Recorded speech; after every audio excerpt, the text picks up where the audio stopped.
प्रेक्षकांनो, आजच्या भागात साईबाबांना कौल लावता क्षणी बाबांचा मार्गदर्शक बनून कानाने सखीला मार्ग तर दाखवला, त्याच वेळेस खूप मोठा निर्णय घेऊन सखी घर सोडून गेली. आणि मग काय, सखीचं असं अचानक निघून जाणं म्हणजे सरकारसाठी धोकादायक. आणि सखीला परत बोलवण्यासाठी ती एक डाव रचते, स्वतःला मारण्याची नाटकं करते आणि सखी तिथेच पाघळते. त्याच वेळेस सखीचा जीव संकटात सापडतो आणि संकटात तिच्या मदतीला धावून येतो तो कान्हा. पण यामागे कान्हाचा एक वेगळाच हेतू आहे. आता तो हेतू नक्की काय आहे? सखी कान्हासोबत परत जायला तयार होईल का? सगळ्या प्रश्नांची उत्तरं मिळतील. मग बघा आजचा भाग कसा वाटला ते कमेंट करून जरूर कळवा आणि चॅनलला सबस्क्राईब करायला अजिबात विसरू नका. सरकारने फेकलेले पैसे उचलत असतानाच कान्हाच्या समोर येते ती सखी. तेव्हाच त्याच्या तोंडून अचानक बाहेर पडतं, अहो लक्ष्मी. आणि तिला पाहता क्षणी तो सांगतो की अहो पायात लक्ष्मी आहे म्हणून म्हटलं. तेव्हा सखी गुपचूप तिच्या पायात पडलेले पैसे उचलून कान्हाच्या हाती टेकते आणि परत तिचा रागराग होतो. कान्हाला ती म्हणते की प्रत्येक गोष्टीची किंमत पैशात नाही, म्हणजे तुम्ही सगळेच जण प्रत्येक गोष्टीची किंमत ही पैशातच कशी तोलता? प्रत्येक ठिकाणी तुम्हाला पैसा हवा असतो, पैसा पैसा पैसा, फक्त पैसा. तिची इतकी चिडचिड होते. तेव्हा कान्हा तिला समजावतो की अहो जरा ब्रेक लावा बेबी सरकार. काय आहे, इतके महागडे कपडे, एवढा मोठा बंगला, इतकी श्रीमंती असताना समोरच्याला अक्कल शिकवणं खूप सोपं असतं हवं. पण एक दिवस आमच्यासारखं तुम्ही बाहेर उपाशी फिरून बघा, मग कळेल तुम्हाला पैशांची किंमत. मग त्यावेळेस कळेल ना तुम्हाला की प्रत्येक गोष्टीची किंमत पैशातच कशी मोजावी लागते. असो, येतो मी, असं म्हणून कान्हा निरोप घेणार. त्याच वेळेस सखी त्याला प्रश्न विचारते, आणि मग स्वप्नाचं काय? नाही म्हणजे ती पूर्ण करण्यासाठी पैसा हवाच असतो का? कान्हा मागे वळून बघतो आणि तो शांत आहे म्हटल्यानंतर सखी स्वतःच अर्थ काढते. ती त्याला विचारते की नाही आहे ना प्रश्नाचं उत्तर? नाही म्हणजे असणारच कसं? प्रत्येक गोष्टीत पैसा शोधणारा माणूस तू. तुला काय कळणार रे स्वप्नांची किंमत? सखी रागात चिडून तेथून निघून जाणार. तेव्हाच कान्हा तिला थांबवतो. काय आहे मॅडम, मुद्दा बरोबर होता, परंतु वेळ चुकीचे होते. म्हणजे प्रश्न चुकीचा विचारलात तुम्ही मला. कारण प्रत्येक प्रश्नाचं उत्तर आपल्याकडे नसतंच. प्रत्येक प्रश्नाचं उत्तर त्याच्याकडे असतं. काय आहे, माझे आई बाबा म्हणजे साईबाबा, जेव्हा कधी मला काही मार्ग दिसेनासा होतो, कोणत्या प्रश्नाचे उत्तर मिळेनासं होतं, तेव्हा मी डायरेक्ट तिकडे जातो. सखीला पुन्हा लहानपणीचा प्रसंग आठवतो की तेव्हाच सरकाराने म्हणजे तिच्या आईने तिला समजावलं होतं की सखी, जेव्हा कधी तू एकटी पडशील, तुला कोणत्याच प्रश्नाचं उत्तर मिळेनासं होईल, काही मार्ग दिसेनासं होईल, तेव्हा इथे ये. साईबाबा तुझ्या सगळ्या प्रश्नांची उत्तरं तुला देतील. जर का तुम्हालाही असे प्रश्न पडले असतील, उत्तरं मिळत नसतील, तर जा अशा एका ठिकाणी, असा सल्ला देऊन कान्हा अखेर सखीचा निरोप घेतो. आता पडलेले सगळे पैसे वॉचमॅनने गोळा केलेले असतात. ते गुपचूप कान्हाच्या हाती टेकतात. कान्हा त्यातले काही पैसे त्यांच्या हाती टेकवतो आणि त्यांना म्हणतो, घाबरू नका, तुमची नोकरी नाही जाणार. काय आहे, ही नोकरी करण्याची लायकी नाही आहे. आणि तो आपली बॅग उचलतो, परत फिरून सखीकडे हसून बघतो आणि निघून जातो. आता सखीला खूप मोलाचा सल्ला मिळालेला असतो.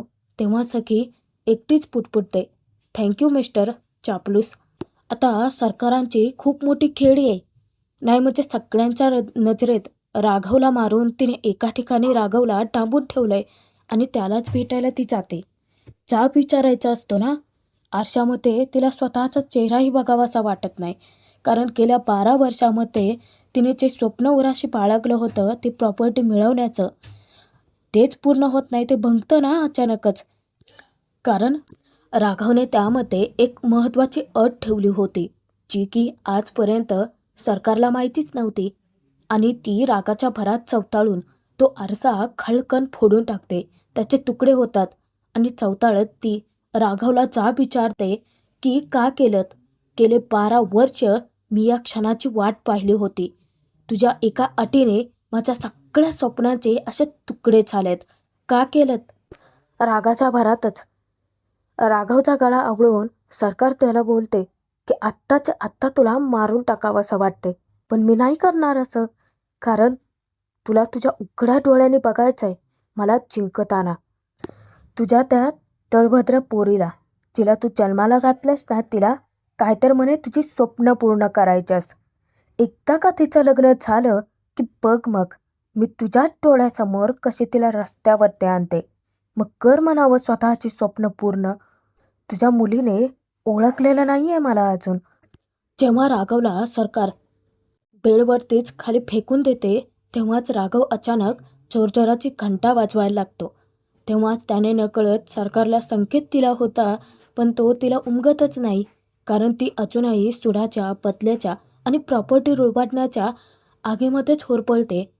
तिचं स्वप्न भंगले त्यामुळे चवताळले, पण इकडे कान्हाने दाखवलेल्या मार्गावरती सखी चालते. बाबांकडे येऊन ती त्यांच्याकडे प्रार्थना करते की मी अजूनही निरुत्तर आहे बाबा. मला अजूनही कोणत्याच माझ्या प्रश्नाचं उत्तर मिळालेलं नाही आहे आणि तुम्ही का देत नाही आहात. तेव्हाच तिला लहानपणीचा पुन्हा प्रसंग आठवतो. तो प्रत्यक्षात तिच्या नजरेसमोर उभा राहतो. सखीने आईला विचारलं होतं की कौल म्हणजे नक्की काय ग आई. तेव्हाच सरकारांनी म्हणजेच त्यावेळची फक्त सखीची आई असलेली ती समजावते की जेव्हा आपल्याला कोणत्याही प्रश्नाचं उत्तर मिळेनासं होतं तेव्हा साईबाबांकडे यायचं आणि 2 फुलं त्यांना वाहायची, आपले प्रश्न विचारायचे आणि त्यांना जे योग्य वाटतं आपल्या आयुष्यासाठी त्यातलं एक फूल ते पाडतात. तेव्हा सखी आपल्या गोड आवाजात विचारते की म्हणजे आई आपल्याला प्रश्नांची उत्तरं देतात ते. त्यानंतर पुढे सरकार तेजस्विनी कामत सखीला समजावते की सखी, जिथे प्रेम असतं तिथे श्रद्धा असतेच आणि जिथे श्रद्धा असते तिथे विश्वासही असतो. सखीला सगळ्या गोष्टी उमगतात आणि तिलासुद्धा आता साईबाबांना कौल लावायचा असतो. सखी परत फिरून आपल्या आईकडे पाहते तर तिथे कोणीच नसतं. सखीला पुन्हा उमगतं की तो एक भास होता आणि पुन्हा ती निरुत्तर होऊन जाते. तेव्हाच एक फूल बाबांच्या चरणी ठेवून पहिल्यांदा सखी कौल लावते. ती म्हणते की मला मार्ग दाखवा बाबा. मी माझ्या बाबांचं स्वप्न पूर्ण करू तर मग मला घर सोडावं लागेल. आणि दुसरं फूल ठेवत ती सांगते की विलमध्ये मेन्शन केल्यानुसार मी लग्न करू. फक्त तुम्हीच मला मार्ग दाखवू शकता बाबा. मला मार्ग दाखवा, मला उत्तर द्या, असं म्हणत सखीचा घंटानाद चालू होतो. तिच्यावरती बारीक नजर ठेवून असतो तो कान्हा. साईबाबांचा मार्गदर्शक बनूनच तो सखीला मार्ग दाखवायला येतो. नेमका इकडे सखीच्या बाबांचा सुद्धा घंटानाद चालू असतो आणि त्याच वेळेस सरकार चिडून राघवच्या हातातली घंटी बाजूला फेकून देते आणि त्याचा गळा आवळत म्हणते की तुझी ती तळभद्री पोरगी फक्त आत्ता माझ्या विरोधात काय केली, तुला असं वाटतं की आपण जिंकलो? काय म्हणतात मला? हां, काय म्हणतात? सरकार, तुला माहिती आहे तुझ्या मुलीचं लग्न होणार आहे अरे. पण कुणाशी? मी म्हणेन त्याच्याशी, जो सतत माझ्या शब्दावरती नाचणारा असेल, माझे तळवे छाटणारा असेल, मी म्हणेन तेच ऐकणारा असेल अशाचीच. सरकार मुद्दामच बोलता बोलता राघवला जोराची मारते आणि परत त्याच्या जखमेवरती फुंकर घालत विचारते की ओ काय झालं, लागलं तुला? पण तुला माहिती आहे सखीचं लग्न त्याच्याशीच होणार ज्याच्याशी मी ठरवेन. मग काय होईल? प्रॉपर्टी तुझी, सही सखीची आणि मालकीन मात्र मी. ती एकटीच विकृत हसून आनंद साजरा करत असते, पण बाबा इकडे नियतीचा खेळ पालटणार असतात. राघवला पुन्हा एकदा चोराचं ढकलून मोठ्याने विकृत राक्षसासारखं हसतच सरकार स्वतःच्या नावाचीच घोषणा करत असते. आनंद साजरा करते की पुन्हा एकदा सखी आणि तिच्या आयुष्यावरती फक्त सरकारचाच कब्जा राहील. पण इकडे कान्हा मात्र सखीच्या आयुष्याचे सगळे मार्गच बदलतो. तो तिच्या मदतीला धावून येतो. सखीचा घंटानाद तर चालूच असतो. ती बाबांना सतत सांगत असते की मला मार्ग दाखवा बाबा, तुम्ही दिलेल्या मार्गावरतीच मी चालणार. आणि जेव्हा सखी डोळे बंद करते त्या क्षणी पाठीमागून कान्हा त्या फुलाला फुंकर मारतो आणि ते फूल खालती पडतं. सखीला वाटतं की बाबांनी कौल दिला म्हणजे आता सखी बाबांच्या स्वप्नांचा पाठलाग करणार आणि आईचा निर्णय फेटाळणार. सखीच्या आनंदाचा पारावार राहत नाही. ती आनंदाने हात जोडून डोळ्यातून आनंदाश्रू काढून बाबांशी बोलते की बाबा, तुम्ही माझ्या बाबांच्या स्वप्नांच्या बाजूने कौल दिला. थँक्यू. मला सुद्धा हेच हवं होतं. म्हणजे मी दोन्हींमध्ये खूपच कन्फ्यूज झाले होते. काय निर्णय घ्यावा काही कळेनासं झालं होतं. पण तुम्ही मला मार्ग दाखवलात बाबा आणि मी तुम्ही दिलेल्या मार्गावरतीच चालणार. थँक्यू सो मच बाबा. असं म्हणत सखी प्रार्थना करते मनातून. देवाचे आभारच मानते. आणि तिकडे सखीचा चेहरा खुललेला पाहून कान्हाची सुद्धा कळी खुलते. आणि नकळत सखीला आठवतं की तिच्या आईने तिला एक अट घातली आहे. जर का तिच्या सांगण्यानुसार तिला वागायचं नाही आहे, तिचा शब्द ऐकायचा नाही आहे, तर सखीला ते घर सोडावं लागेल. आणि मग काय, सखी ठाम निर्णयापर्यंत पोहोचते की जर बाबांचं स्वप्न पूर्ण करायचंच असेल आणि त्यासाठी जर घर सोडावं लागत असेल तर ती तयार आहे. आनंदाने सखी तेथून निघून जाते. आणि त्याच वेळेस कान्हा समोर येतो. बाबांकडे पाहत तो म्हणतो की तुम्हालाही माहिती आहे बाबा की तिला कौल कसा मिळाला आणि हे सगळं मी का केलं ते. इतक्यात पाठीमागून किरण येतो. अचानक कान्हाच्या खांद्यावरती तो हात टेकवतो आणि त्या क्षणी कान्हा बिथरतो.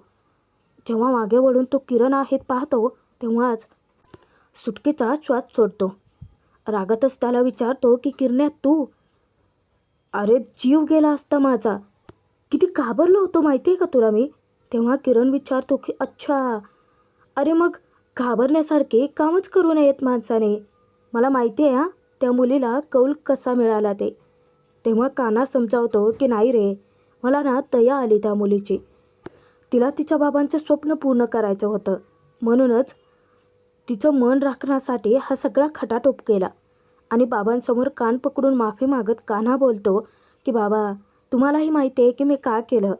म्हणजे माझा मार्ग जरी चुकीचा असला तरीसुद्धा हेतू चुकीचा नव्हता ना. तो तर शुद्धच होता. बाबा तुम्हीच पाहिलं की नाही, कौल मिळाल्यानंतर ती किती खुश होती. मी तर फक्त तिची मदत केली ना. I am sorry. आणि तो पुन्हा पुन्हा कान पकडतो. त्याच वेळेस किरण विचारतो की एक मिनिट, पण तू तिची मदत का करतोयस. तेव्हा कान्हा म्हणतो तिची मदत करून मला काय मिळणार आहे. किरण विचारतो की हो. तेव्हा कान्हा सांगतो की नोकरी. इकडे सखी घरी येते. जेव्हा रूमचा दरवाजा उघडते तेव्हा डोळे भरून आपली रूम शेवटची पाहून घेते आणि त्यानंतर ती डायरेक्ट आपली बॅग भरायला घेते. सखी आता घराबाहेर पडून काय करणार आहे, तिच्या स्वप्नांपर्यंत कशी पोहोचणार आहे, सगळ्या गोष्टी कशा मॅनेज करेल ती त्या जगात, काही माहिती नसतं. तिच्या फक्त डोक्यात एवढंच असतं की तिला काहीही करून हे घर सोडायचं आहे आणि बाबांचं स्वप्न पूर्ण करायचं आहे. जाण्यापूर्वी तिचं मन नकळत त्या फोटोकडे जातं. तो फोटो हातात घेऊन त्या फोटोशी गप्पा मारते. ती विचारते की आई, तू माझ्याशी अशी का वागतेस. लहानपणी माझ्यावर प्रेम करणारी, मला समजून घेणारी, माझ्या पाठीशी खंबीरपणे उभी असणारी, आज अशी का वागत नाही आहेस तू. का माझ्या पाठीशी उभी नाही आहेस तू. बाबांचं स्वप्न पूर्ण करण्यासाठी मला जावंच लागेल असा निर्धार पक्का करून सखी उठते. स्वतःचे डॉक्युमेंटचे फाईल्स आणि त्याचसोबत आईबाबांसोबतचा लहानपणीचा आपला फोटो घेते, बॅगमध्ये टाकते. परत एकदा अख्ख्या रूमभर आपली नजर फिरवते आणि भरल्या डोळ्यानेच ती घरातून निरोप घेते. भाग संपतो इथे. पुढे बघूयात. सखीने घर सोडल्याची बातमी सरकारांना कळता क्षणी सखीला व्हिडिओ कॉलद्वारे ती मॅनिप्युलेट करते. स्वतःच्या हातावरती चाकूने वार करत सखीला ती सांगते की मी तुझ्याशिवाय जगू शकत नाही. जसा तू एक निर्णय घेतला तसा मीही एक निर्णय घेते स्वतःला संपवण्याचा. आणि ते स्वतःच्या हातावरती वार करते आणि बेशुद्ध पडण्याचे नाटक करते. तेव्हा सखीच्या काळजाचा ठोका चुकतो. इतक्यातच ट्रॅफिक जाम होतं.